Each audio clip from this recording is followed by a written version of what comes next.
Welcome back to Week 8 of Striper Season Updates with On the Water. I'm Matt Haeffner, and over the next 6 weeks, we'll be bouncing around the Striper Coast following different local bites as the bass migrate north. We'll talk to all sorts of credible striper fishing sources from Jersey to Maine to give you the scoop on how the bite changes over the course of the migration. Last week, I was joined by John Skinner, a renowned fishing author, surfcaster, and popular YouTube fishing mentor across the Northeast. John and I spoke about patterns so far in the spring migration, the differences between striper fishing on Long Island's north and south shores, and the features that make bucktail jigs one of the most versatile lures on the market for targeting striped bass. Anglers around Cape Cod and the islands are eagerly awaiting that next push of big fish that are bound for Buzzards Bay and the Cape Cod Canal.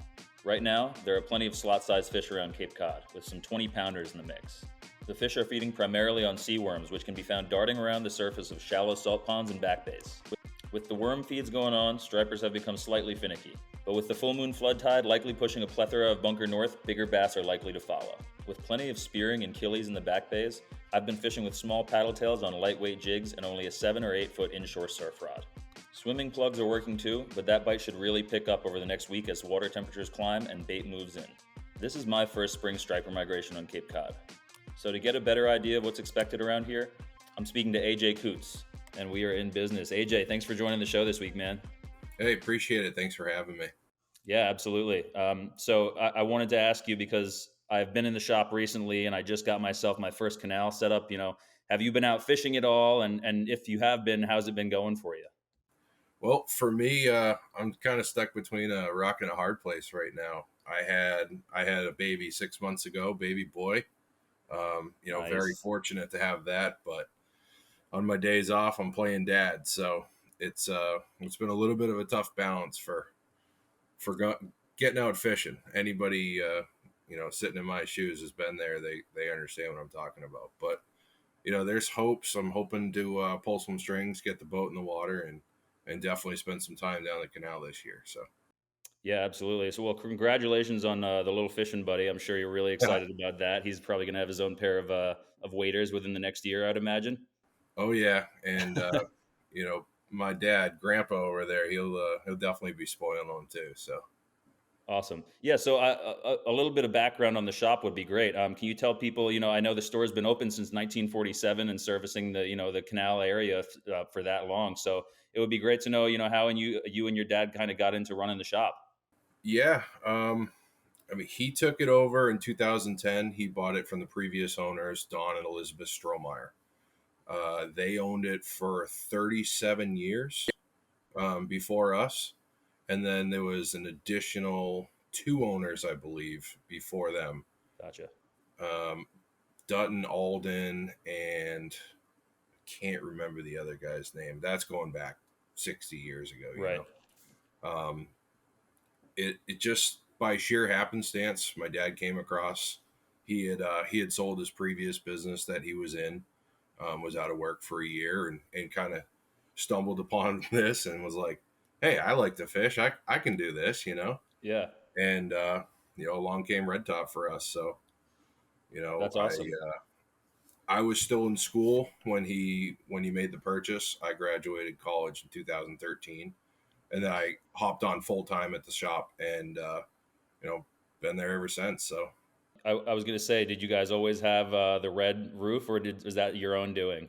So originally the roof was red, and I believe somewhere down the road it went away. And when we got the roof refinished, when we were having some leaks, I was like, Dad, can we get this in red? Make it the red top again. Yeah. And it's funny, if you ever see us like on Google Earth, you see the red roof. That's pretty cool.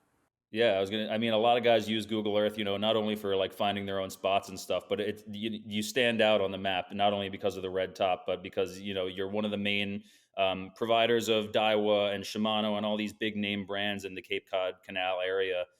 So what are some of the most popular things that people come into your store for as the migration kind of heats up? Is it mostly like tackle, or is it a lot more, are they looking to get just a couple of new lures for the tackle box?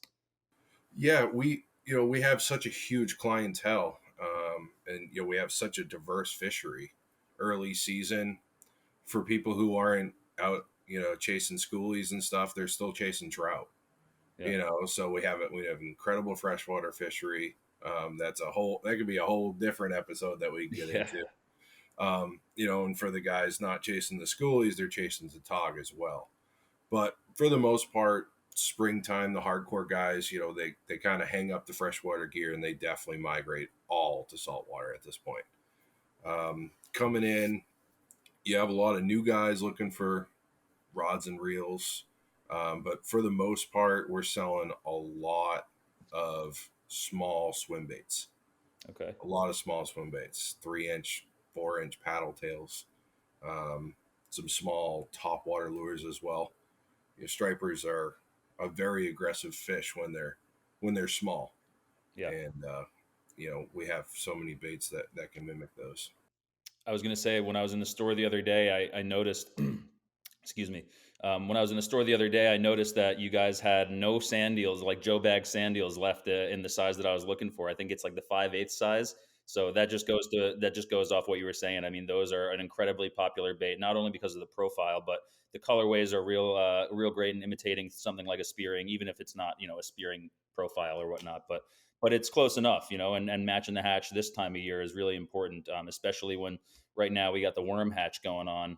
So I know guys are out there with their fly rods and little squirmy wormies trying to imitate, whatever they can in terms of those bloodworms and cinder worms that are kind of hatching. So that's kind of made things a little bit more difficult for surf casters like myself and whatnot. So as more bait starts to kind of push up in the next, I don't know, week or so, we're kind of anticipating, I guess, a lot more bunker. But you're the one who's familiar with the area, so when do those mackerel start to come in? And I know there's a lot of scup around. So can you talk about some of the bait that you're expecting?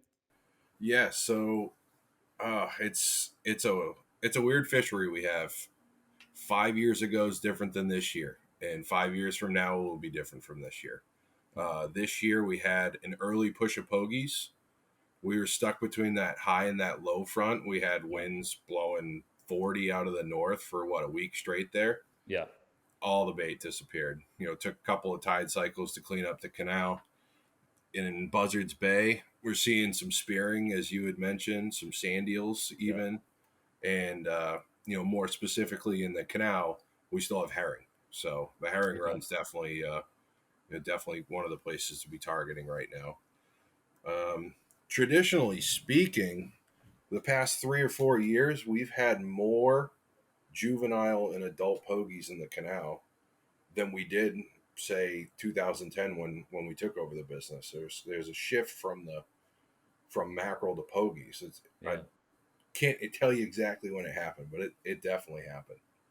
So what do you think causes that? Or is it a multitude of factors? Is it just water temperature? Is it, the microorganisms, I guess, that the bunker and things like that are feeding on? Or, do you have any insight into that?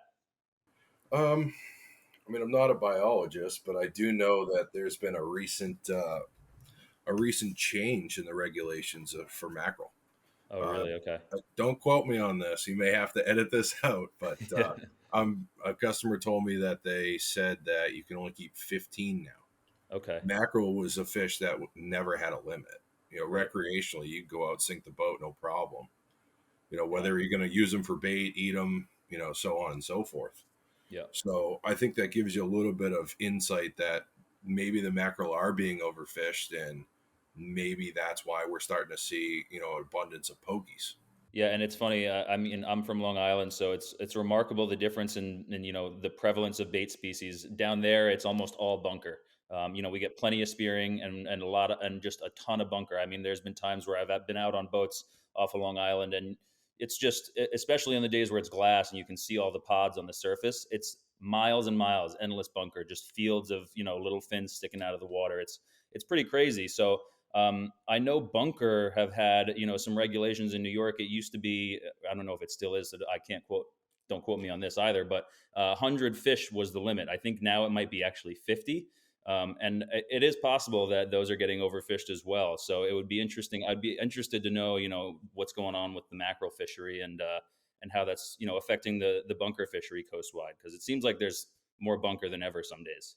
Yeah. Hey, and there's sometimes up here, you go off a Stellwagen and you drop down a Sabiki, you can't miss. So, and you could even, for that matter, you could loop around and say, there's the cod still has a moratorium, or there's a limited window for 2 weeks, I think it is, for one fish. But sometimes when you're out haddock fishing, you can't get away from the cod. So it's like, where are these concentrations, and why am I the ones to find them versus the overall fishery, which you always have to keep in mind, because it's not like these fish stay in one spot. They're north and south every year. Right. And like you said, like all of these judgments and kind of, I guess, educated guesses we're taking are just that. They're educated guesses. I'm not a biologist either. So it's just a matter of what we're seeing when we're out on the water. But for a lot of times, like for a lot of things, I should say, like, observing bait populations and stuff like that, fishermen are, the first front line. So it's kind of up to us to report what we're seeing in terms of the bait, and that's how they make determinations on stock assessments and things like that. So it's good to know that somebody's got their eyes on the macro populations around here, because they definitely are more popular up here than they were down on Long Island. Yeah, no, for sure. Buzzards Bay is the gateway to the southeast end of the Cape Cod Canal, if I'm geographically correct, for the migratory stripers. So when does that canal bite typically begin, and how does that impact what you see in the store with sales and product availability and stuff? Sure. Well, I guess to start, traditionally speaking, Mother's Day, it kind of kicks off the canal bite. And then as we progress towards the end of May, early June, Memorial Day weekend would be kind of the next progression of the next class of fish. Because obviously Mother's Day, you're not going to have 50 pounders swimming around. It doesn't work like that. That you got to have that natural progression. So first to second weekend of May is a good time to start fishing the canal with your lighter gear, your 7 to 8 foot rods, 20 to 30 pound braid, and your small poppers and swim baits. Um, for the guys not specifically fishing the canal, and they start fishing the rivers and the estuaries and even some of the beaches for that matter, you can start chasing schoolies in Massachusetts and like fresh run schoolies mid to late April. Oh yeah, yeah. They started showing up around our estuaries and little back bays and whatnot. Just hitting on things like killies, I think, that are kind of here year round and kind of burrow down into the mud Yep. minnows, whatever they call them. Mud minnows. Yeah. Yeah, but Sometimes it's we got that very early push of squid too, and they seem, like you were saying, the wind seems to have pushed that whole body of squid either offshore or just out of the Cape Cod area. yeah, that wind was punishing for the fishery. We don't have a great squid fishery. It's like typically what, a 2-3 week window where it's like go get them and then they disappear. This year it was like 4 days and then we got that wind. Some guys will say more, the guys who are real sharp at squid fishing, but in general it was a much shorter season this year. Yeah, definitely. I would agree with that. Um, I was seeing squid in these little back bay estuaries and stuff, and places that some of the guys I work with were like, "No, you weren't seeing squid there." And I was like, I'm pretty positive it was squid, and there were some really big bass on them, and that was right at the end of April. Yeah, like first week of May. So I mean, there's been plenty of bait around. It's just changing, and especially with that wind, it's definitely seen a heavy shift year after year with the canal. Are there any particular lures or baits that you find essential to successful bass fishing in the canal itself? Yeah, specifically the Savage Sand Deal, year in year out. It's a staple product for us at the shop. Um, in the more recent years, there's been variations coming out to that. As you had mentioned earlier, the Joe Bag Sand Deal. Well, Joe Yep. Bag also has his Patriot Fish, which is along the lines of a Savage Sand Deal, and Fish Lab makes one now, and there's a couple of local guys that we started carrying as well in owl gags. It just Oh, those are great. Yeah. it starts as one bait, and then it's the next bait, and then it's the next thing and the next thing, and if you don't keep up with it, then everybody comes in and asking for them, and you don't have them. So it's Yep. one of those things where it's like, we kind of take pride on making those adjustments and bringing in new products year in and year out. 100%. I Yeah. do I do have one for some of the newer guys, not canal savvy. Yeah. I mean, This that's me. is I'm not canal savvy, so. canal savvy. So this is an 8-inch Savage, 5 1/3 ounce rigged. When you buy them, they do come with one rigged. They're already super glued, which is an important tip there. And they come with a spare tail in case Mr. Bluefish comes along and bites you off right here. So the Savage Sand Eel, this one happens to be in the Wacky Mac pattern. It's not the most common coloring. It's got a little pink on the belly, and a little chartreuse, and a little blue. You don't see those everywhere, but it is one of our better sellers. That's awesome. I was going to say, yeah, that those tend to be some of the most popular, not only because of the color, but the way they actually dive. And I think that there's a video on the Water's YouTube where Jimmy Fee actually talks a little bit about the features of those kinds of jigs and why the sand eel shaped jigs actually cater even better to jigging in the Cape Cod Canal. And it's got to do with not only the shape of them, but that streamlined body. So the jig head itself, along with the actual body of the swim bait, is just not aerodynamic, but conducive to sinking, if you will. Yeah, no, you're absolutely right with that. And then you look at a bait like the Savage Sand Eel, that longer, skinnier profile, the dart style head, it gets down quick. Then you compare that to an Algags. An Algags has a fatter profile. It's a little shorter, a little stouter jig head. And you can feel it with a good rod and reel. You can feel that they thump different, they roll different, and sink differently than a Savage, even though it's a paddle tail, 6-inch versus a 7-inch paddle tail. It's not that much of a difference, but in the water, it really can make a difference. Right, and it's still going to have the same action you're looking for, but in terms of getting down to where you might find the fish and where you think the fish might be, if you're targeting a certain hole or a pocket of water, you want to make sure that you're getting down there as fast as possible. At least in the canal, I would imagine that's probably the case because the water is moving, I don't know, what, like 3 or 4 knots at times, up to 5 knots, I've heard. Yeah, I think the most you'll ever see is probably 6, which is Okay. crazy to think that you can be doing 6 knots up the current and not move anywhere. You just Yeah, stand still. that's crazy. You got to do 16 just to hit the speed limit in the canal. So Yeah, that's not the norm though. And remember, it changes tides every 6 hours. So right. man-made canal dug in the 20s maybe, and it joins 2 huge bodies of water. So Mother Nature's kind of wonky. She didn't design it, and men did. So Right. you think about, you're connecting Cape Cod Bay to Buzzards Bay. Those 2 bodies of water flow into each other through the canal. So that's one of the true reasons, when you really think of it like geologically, Yeah. that the canal is really such a mecca, because there's so much happening. I mean, it was obviously designed for not having to go around Cape Cod for shipping purposes and navigation, but it definitely definitely holds fish.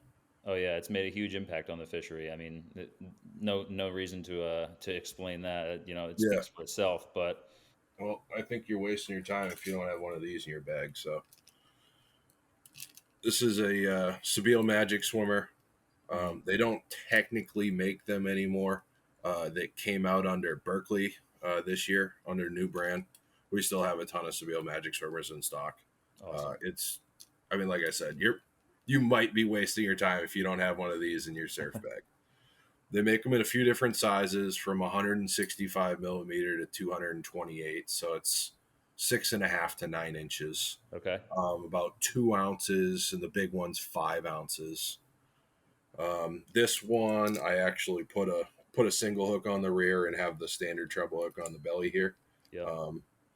It's a little safer for you, safer for the fish than running 2 treble hooks on here. You can even run it without a hook on the back. This one in particular is the 7.5 inch, and it is deadly. It's the fast sink model. It's cast and retrieve. You don't add any weight. You don't do anything to it. That's one of the beauties of this lure, is that it's effortless. You just cast and retrieve. Right. And going back, being that it's 3.5 ounces, you typically want that weight. You want to cater your rod and reel to the lures that you're throwing. So in this case, you want so most manufacturers, if not all at this point, have a lure weight on their rod. Right. Line weight, we don't really get into. With braided line, it doesn't matter anyways. Yeah. So we kind of just throw that rating out the window. So what you're going to be looking for with this for canal fishing specifically is going to be a 10 and a half or 11-foot rod, 12 foot if you want to just throw pencil poppers really far from the service road. You can get away with a 12. Most people have kind of shied away from that because Gotcha. the back cast on the canal, trying to not hook the rocks or Yeah. hook somebody driving by with a bike, which I have seen before. That was interesting. Yeah, So it's not the catch you're looking for.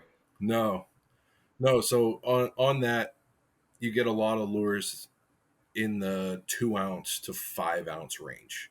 And a lot of the rods that we carry in the store, well, a lot of surf rods, are rated 2 to 6 ounces on the lure weight. And we also have like the next power class, which is going to be 3 to 8 ounces, which is just a little more universal. And then like the power class for jigging, those savages and whatnot that we talked about, would be Yeah. like a 4 to 10-ish. Okay. Now, with the canal, you're never going to throw a 10-ounce weight, Right. but you are going to take your 5-ounce weight and throw it as hard as you possibly can. Yeah. And when the guy who designed this rod made the rod and put this lure weight on the rod, he didn't necessarily do it for people trying to cast 200 yards with a 5-ounce jig. That's what we do. There's nobody down there who's like, you know what, I'm just going to flick it out. Yeah. It's like, no, they're laying into it as hard as they can and trying to hit the other side of the canal. It's a feat everyone wants to do. Because I would imagine you want to cover water, and with the current, it's also it's like any other channel or something. You kind of want your jig to sweep across and cover as much water as possible, right? Exactly. You got your 10 to 2 window down there as far as when you can where you can fish. Yep. If you're too far up current, then your cast was wrong. And if you're too far down current, you don't start burning your jig in, you're either gonna snag somebody else's line, Yeah. or you're gonna get stuck on the rocks on the way back in. Even with a pencil popper, for that Yeah. matter. So That's a great analogy you made there about casting between 10 and 2. I never really thought about it like that, but when you kind of picture a clock out in front of you, you don't want to be casting outside of that range, or like you said, you're going to end up snagging on something, or on the canal when you're fishing shoulder to shoulder with guys, you're going to end up tangling up somebody's lines, and that's just not going to go well for you. So no, no, that definitely. I think one of the questions later is about that, so we can go to that. As yeah, far as canal etiquette, you yeah, can absolutely, you can fish next to guys that and you get in sequence. So it's like, okay, you cast, I cast, boom. right, Then we're all jigging together. yeah, You hook up, you burn the jig in, let him do his thing, and then you can rinse and repeat. No yeah. pun intended, but And you went in a little bit to like the line weight and stuff, and I know you said kind of throw that out the window when you're considering looking into a new combo and whatnot for a rod and reel. But is there a certain line weight you wouldn't go beneath on the canal? Like I think what I have spooled up, and I haven't even fished the canal yet, but I plan on fishing it pretty hard this coming season. I have like 40-pound braid, so I feel like that I'm comfortable with it. It doesn't have the thicker diameter, and it still casts really well. So is there like anything, would you go much lighter than that, or like 30 pound? Is yeah. that still So that's a great question. What we've kind of nailed it down to is how are we have preliminary questions we ask to selling a rod and reel and then right? lures and what kind of line you want. The biggest thing would be, what are you going to be throwing?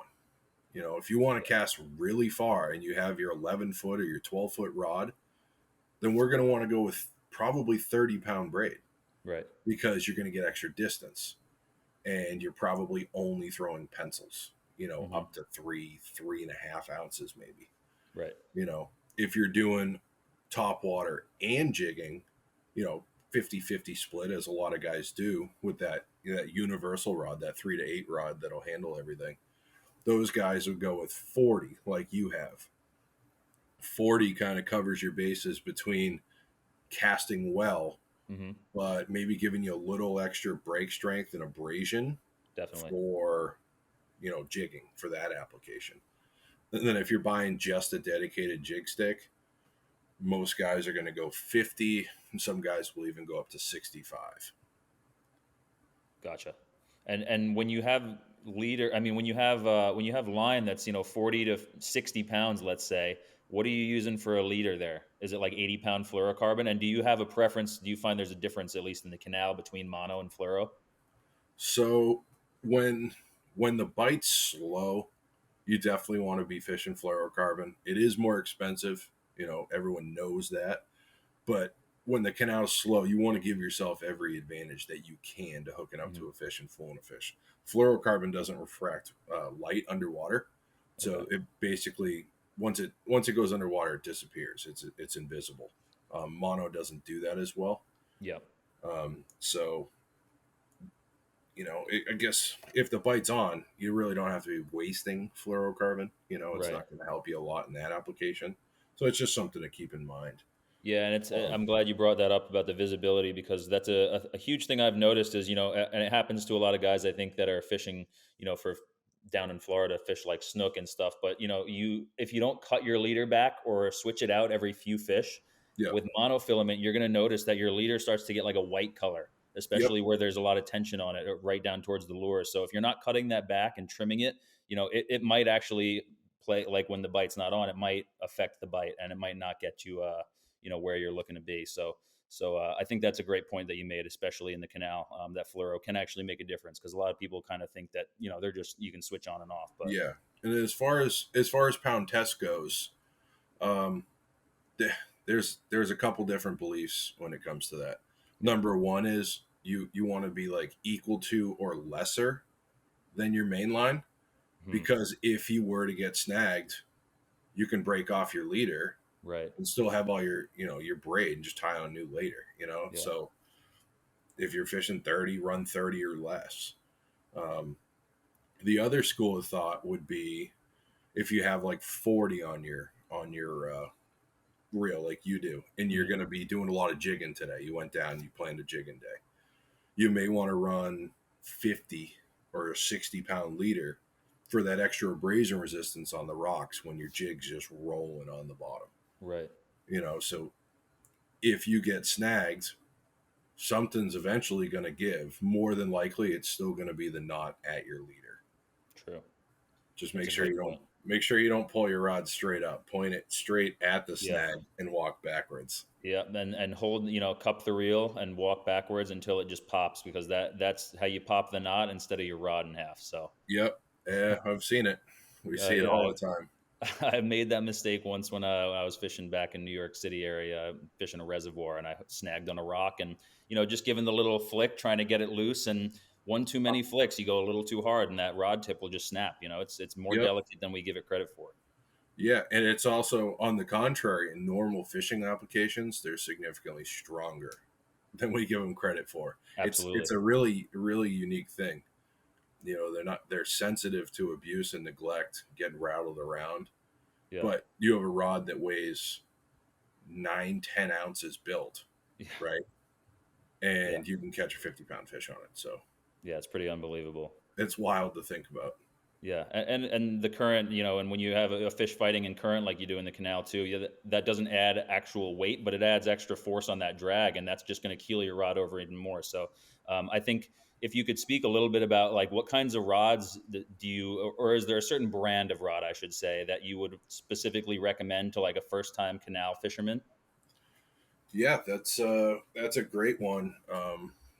We we carry a ton of different products. I mean, we have surf rods ranging from 45 to $1,100. So we can Yeah. kind of hit any one of those price points. But if a guy comes in, he's like, I want good gear, but I don't want to break the bank. One of the first rods that we're going to show him is the Tsunami Trophy 2 series. Hmm. They make a 10.5 foot that's rated 3 to 8 ounces, and they go for $125. Oh wow. It's a lot of rod for the money. Yeah. And then one step above that would be the Shimano Speedmaster rod. Those are $149, $159. Nice. Again, it's a lot of value in that. And Absolutely. then as going over to the reel side of things, our best selling entry level reel is the Daiwa BG 5000, the black and gold. Yep. Yeah, the you know. BG is a classic reel. I used to have a 4500, and I mean that thing did everything for me. It was such a workhorse. It caught me stripers, blues, rays, like all sorts of different stuff. So that was a little bit smaller. I used that on my surf casting combo. Yep. But what size reel would you say is probably the smallest you should go if you're going to be fishing the canal? Um, it's an unfortunate thing, but real manufacturers don't have a standard, so Mhm. it even within that, Daiwa just changed their standard. So the old Daiwa 5000 reel Yeah, is the same size as the new Daiwa 10,000 reel. yeah, So it's it's crazy. really hard to throw out, like, oh, you just need a 5,000, you're good to Right? go. Yeah, yeah, yeah. So it Every brand's a little different. every brand's a little different. So in Daiwa, in the old sizing, a 5,000 is an excellent size. The new sizing, either the 10 or the 14,000. The 10 and the 14,000 also would translate into Shimano sizing as well. I think they kind of started to maybe adopt Shimano as a standard sizing in that. Yeah. And then in Penn, the 6,500 would probably be the one that would be, most sought after for canal fishing. Good to know. Yeah, definitely something to keep in mind. Yeah, there's no general statement, Yeah, unless you could sort it by line capacity, right. 300 yards, a 50-pound braid or something. But Yeah. And so, like you said, going back to the size of fish that you're catching, right now you're not catching those 50-pound fish, at least in the canal. So, although they're on their way, you probably don't need to have the heaviest gear possible when you're jigging in the canal at this time of year. But heading towards June, which I was talking to John Skinner about on one of our updates, June's a notoriously big fish month. So, sure. what do you guys look for in terms of, or what do you expect, I should say, in terms of the migratory fish coming up in June? Do you usually expect like a heavy push of fish right through the canal, or do they tend to kind of hunker down in Buzzards Bay for a while with that plethora of bait? Yeah, well, Buzzards Bay has a prevailing wind out of the south, so it funnels up. If you had an overlay of the map, it just funnels up the bay right into the canal. Mm, And like I said, it is the prevailing wind. It's unusual to have a north wind. yeah, Um, so we just finished up the full moon, so we have the new moon, May 30th, I believe. yeah, like 2.5 weeks. Yeah, May 30th, I believe, is the full moon. And if you actually looked on a canal tide chart, we have minus tides at the east end then. So if we don't have a huge, but a decent push of big fish, Mm, then it will probably be the following moon phase, which is going to be the full moon, June 14th. gotcha. Yeah.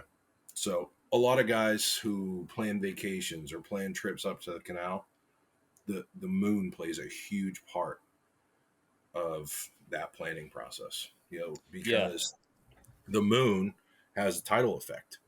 So you take a body of water that's, say, 600 to 1,200 feet wide, like the canal is, and 7 feet long, and you take 2 feet out of it, 2 feet of water mm, out of it. That is a monstrous change. And 100%. some of our tides that we get in the canal can be 1 to 2 feet lower than a standard low tide during the moon phases. Yeah, I'm glad you brought up the extremities of the tide, because a lot of places it may or may not play that big of a role depending on how much current is in the area. So on certain places like open beaches, I don't think you have to live and die by the moon tide. But in a place like the Cape Cod Canal, which we were talking about, is man-made, it's dredged, it's really deep, and there's significant changes in the tide there. I think that is when the moon really comes into play, and those tides really, you do see an impact on the fish and the bait species being pushed north. Absolutely. So for a new guy like me, this is my first spring migration on Cape Cod. I'm going to be fishing the Cape Cod Canal throughout the spring, into the summer, through the fall. What would you recommend in terms of etiquette and just general pointers for somebody who's maybe a little bit intimidated by fishing the Cape Cod Canal but wants to get on some bigger fish? Yeah, I mean, number one is don't be intimidated. It's fishing. If you're not having fun, then sell your fishing gear and go golfing. Do something else. Exactly. If you can't go down and make a few casts and have fun, you're not enjoying the sport for what it is. Yeah. So go out and have fun. Number one. As far as etiquette goes, there's a lot of unspoken rules, and there's a lot of verbally exchanged words, which are more of your spoken rules. Yep. Um, if you're a new guy, I would highly recommend getting a canal cruiser bicycle, which is basically a female's bicycle, a step through bike Hmm. that has a basket on there, and your basket holds your surf rods with a couple of rod holders. It can hold your surf bag, and a water and whatnot. Having that canal cruiser will allow you to park at a spot that's busy, say the Herring Run or the railroad bridge, Yep. and pedal half a mile down and be completely by yourself and catching fish. Yeah, that's Walking awesome. a I think half that's yeah. walking a half mile and riding a bike a half mile is totally different animal with all your fishing gear in your hands and stuff. So Yeah, it's a world of difference. I've been on, canal aside, I've been on some open beaches, walking, maybe a mile out to a spot back on Long Island, and some guy will cruise by you with one of those electric bikes that they got nowadays, which I'm oh sure yeah, there's plenty of it on the canal. yeah, But man, it is a quick way to make me feel like I am the slowest person on earth. yeah, yeah. I've been on a couple of canal bikes that were electric, all tricked out, and they'll do like 30, which is Yeah, crazy. and I mean, Some if will there's even more. and if there's blitzing fish, like I know a lot of the times you'll see mackerel schools kind of pushed up along the rocks on either side of the canal because they're wary of the fact that if they swim out deeper or a little further, those bass are going to come up and get them. So Right. it's really cool to be able to visually see where the bait is and kind of move up and down the canal freely with that. So I think the bike Yeah. is a huge point. Yeah, You can even end up following breaking fish. You get a pot of fish that they're blasting mackerel up into the air, or they're yeah, feeding on squid that are kind of jumping out of the water on the rocks, which happened a couple years ago. yeah, And then, the fish are following the tide, they're following the current. So it's like, yep, get on your bike, pedal down, get ahead of them, wait, and do the same thing over again. And absolutely. then looping around to the etiquette, it's, don't crowd people is number one. If you're new to things, it may be worth you going down there and strictly observing. Go down to some of the busier areas and see what the guys are doing, see what it's all about. Once you sit back and watch what's happening, you could easily jump in line with guys that you don't know and Right. become familiar with those guys and friendly with those guys, and not mess up the sequence because you understand what's happening, as far as when to cast and why to cast that way. Yeah, yeah. Timing Because seems very important on the canal. it is as far as fishing in groups, fishing in tight groups. Like, if you go out of sequence, you're just going to get snagged, and it's dreadful, and then you get yelled at and cursed and swears. I mean, we know what happens. That's how it works. You can avoid that completely, like I said, by just going down and fishing by yourself. Yeah, The canal is a busy area, there's no doubt. But if you park at the railroad bridge and you ride your bike half a mile, you will see significantly less guys than if you try to just walk right to the railroad bridge out yeah, of the parking lot, and you're going, oh man, it's packed here. What's going on? yeah. Ease of access is going to cause people to fish. The And that's herring another run. thing is you can fish both sides of the canal too, right? I mean, you can Right. always leave the Cape and hop right over, in Bourne where you guys are around Yep. Buzzards Bay side and just hop on that side and fish from that side. Or vice versa. you Yeah, know, Vice exactly. versa. We got two bridges, so no matter where you are, just one way or the other, boom, right across. And that's another great point. So I never really thought about that. Do you know how many miles of shoreline there technically are to be fished on the canal? Like how long is the canal itself? The canal's 7 miles. You got a paved service road on both sides for Yep. like I said, the emergencies, and for a bike path. Yeah. So you have about 17 fishable miles of shoreline in the canal. Yeah. That's Like, I don't amazing. care how busy it is, you can go fish by yourself. Yeah. Yeah. You'll find space. Yeah. Oh, if you want to, you can find space. Absolutely. So, are there any parting words that you would leave people with who are maybe thinking about coming up to the canal in the next couple of weeks, and what can they do to prepare and just be ready for the fish? Yeah, I think to kind of conclude is, you definitely want a rod that's going to cater to how you're fishing. Hmm. A 10 to 11 foot rod, with somewhere between like a 2 to 6 or a 3 to 8 lure weight. definitely expect to lose gear. It can be punishing fishing the canal for the first time. Even the 50th time, you can still lose gear. Yeah. It's kind of the nature of fishing. Don't be intimidated by it. And if you have any questions, ask. People down there who know the canal, some will be like, no, I'm not telling you. And some will be like, yeah, I'm using a very specific lure that he's catching every cast. Right. Some people, if you ask, you're like, hey, I'm new, what should I be doing? They'll give you a lure out of his bag. I've seen it happen. People make the canal to be a lot worse than it is at times. Like you hear about one fight out of 100 days of fishing, Yeah. and it's like, oh yeah, the canal, it's crazy down there. It's like, yeah, it can be. Just avoid those areas, It's just like anywhere else where you go fishing. I mean, the same thing happens out in Montauk. Oh, Guys of cut each course. other's lines all the time.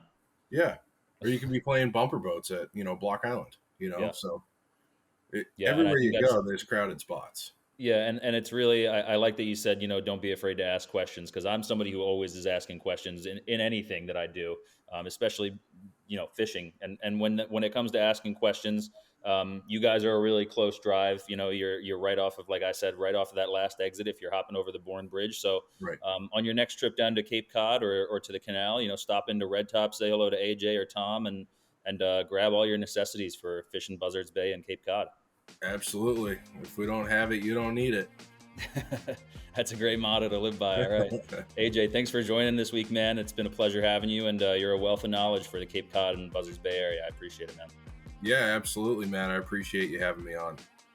That's all the time we have for this week. Thanks again to AJ Coots from Red Top Sporting Goods for joining us. The waters around Cape Cod have come alive in the past couple weeks. Big schools of scupper reported in Buzzards Bay, which to me means that there's plenty of 20-plus pound bass in the area.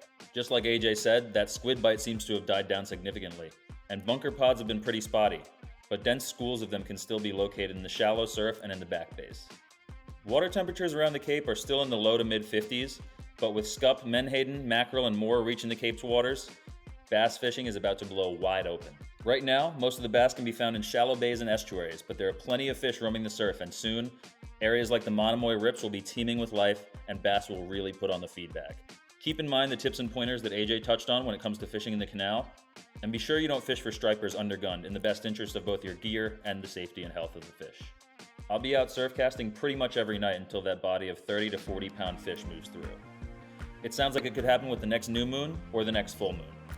But the best way to figure out where the big fish are is to get out there and find out for yourself. It's halfway through May, so remember to sign up for Striper Cup if you haven't already. For more information on the striper migration, check out onthewater.com, follow us on social media at On The Water Magazine, or watch another one of the striper season updates from the 2022 spring migration. Or, if you're really tired of hearing me talk, you can even listen to the all-new On The Water podcast, available on all streaming platforms now. Don't forget to like this video, subscribe to our channel, and check back again next Friday for another striper season update with On The Water.